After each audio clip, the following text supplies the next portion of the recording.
జై స్వరాజ్య టీవీ గారికి ధన్యవాదాలు. అందరికీ నమస్కారం.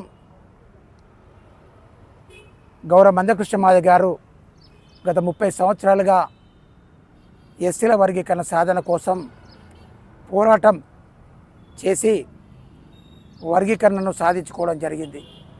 ఆ తర్వాత ఎస్సీల వర్గీకరణ సాధన కోసం పనిచేస్తూనే చాలా బడుగు బలహీన వర్గాల సంబంధించిన సమస్యల కోసం పోరాటం చేసి వికలాంగులకు 200 పెన్షన్ ఉంటే 1500 సాధించి ఈరోజు తెలంగాణలో 4000 పెన్షన్ వస్తుంది, ఆంధ్రప్రదేశ్లో 6000 పెన్షన్ వస్తుంది.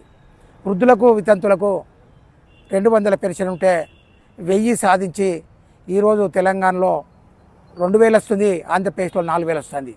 ఆ తర్వాత ఎస్సీ ఎస్టీ ఉద్యోగుల ప్రమోషన్ రిజర్వేషన్లు, అదే క్రమంలో ఎస్సీ ఎస్టీ యాక్ట్ను మరి కోరలు బీకేస్తూ నిర్వీర్యం చేయాలని కుట్ర చేస్తే వెంటనే మళ్ళా ఎస్సీ ఎస్టీ యాక్ట్ను యథాతథంగా అమలు చేయాలని చెప్పేసి జాతీయ స్థాయిలో ఢిల్లీలో మీటింగ్ పెట్టి పార్లమెంట్లో బిల్లు సాధించే చరిత్ర గౌరవ మందకృష్ణ మాదిగ గారికి ఉన్నది. అదే క్రమంలో రేషన్ బియ్యం ఒక మనిషికి 4 కేజీలు ఇస్తారు, దాన్ని 15 కేజీలు పెంచాలని చెప్పి పోరాటం చేస్తే అది 4 వెళ్ళి 4తో పాటు 6 కేజీలు మరి సాధించుకోవడం జరిగింది. ఆ తర్వాత మరి తెలంగాణ కోసం యువకులు విద్యార్థులు ఆత్మహత్యలు చేసుకుంటే అందులో చనిపోయిన 1200 మంది చనిపోతే అందులో వాళ్ళ కుటుంబాలకు న్యాయం చేయాలని గౌరవ మందకృష్ణ మాదిగ గారు పోరాటం చేశారు. మరి హైదరాబాద్లో నిజాం కాలేజ్ గ్రౌండ్లో మరి మా తెలంగాణ అమరుల కడుపుకోత మహాసభ అనే పేరుతోని మీటింగ్ జరిపి తెలంగాణ అమరులు ఎవరైతే విద్యార్థులు యువకులు చనిపోయారో వాళ్ళ కుటుంబానికి 10 లక్షలు ఎక్స్గ్రేస్ చేయాలని, కుటుంబంలో ఒక ఉద్యోగం ఇవ్వాలని చెప్పి పోరాటం చేయడం జరిగింది. తెలంగాణ వచ్చిన తర్వాత కేసీఆర్ ఏం చేసిండు?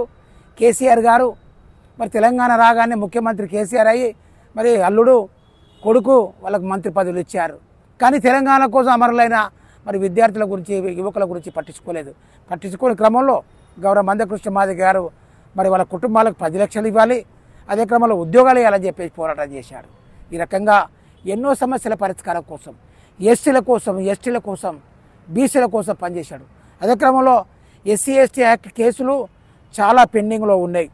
వీటిని త్వరితగతిన వెంటనే జడ్జిమెంట్లు రావాలని చెప్పేసి మరి మాట్లాడితే వెంటనే 33 ఫాస్ట్ ట్రాక్ కోర్టులు మరి మంజూరు చేయడం జరిగింది. అదే క్రమంలో ఈ రకంగా ఎన్నో సమస్యల పరిష్కారం కోసం పనిచేశారు. ఇప్పుడున్న పరిస్థితి ఏంటంటే ఎస్సీల వర్గీకరణ అటు తెలుగు రాష్ట్రంలో, అటు ఆంధ్రప్రదేశ్లో, ఇటు తెలంగాణలో సాధించుకొని మరి మే 27వ తేదీన ఢిల్లీలో మన రాష్ట్రపతి ముర్ము గారి చేతుల మీదుగా ప్రధానమంత్రి మోడీ గారి సమక్షంలో మరి పద్మశ్రీ అవార్డును తీసుకోవడం జరుగుతుంది. ఆ తీసుకున్న పద్మశ్రీ అవార్డు తీసుకున్న తర్వాత మరి వరంగల్ చేరుకోవడం జరుగుతుంది. వరంగల్ చేరుకునే తేదీని రేపు ప్రకటిస్తామని చెప్పి స్పష్టం చేస్తున్నాం. ఎందుకంటే ఆల్రెడీ డేట్ కన్ఫర్మ్ కాలేదు కాబట్టి రేపు ఆ తేదీని ప్రకటిస్తామని చెప్పేసి స్పష్టం చేస్తూ ఆ యొక్క గౌరవ మందకృష్ణ మాదిగ గారిని వరంగల్ రైల్వే స్టేషన్లో స్వాగతం పలకడానికి మాదిగలు, మాదిగ ఉపకులాలు, అదే క్రమంలో కౌరు కళాకారులు, ప్రజలు, ప్రజాస్వామిక వాళ్ళు అందరూ వచ్చి వేలాదిగా తరలి రావాలని చెప్పేసి కోరుకుంటూ ఏదైతే కృష్ణ మాదిగ రాకను స్వాగతం పలకాలని కోరుతున్నాను.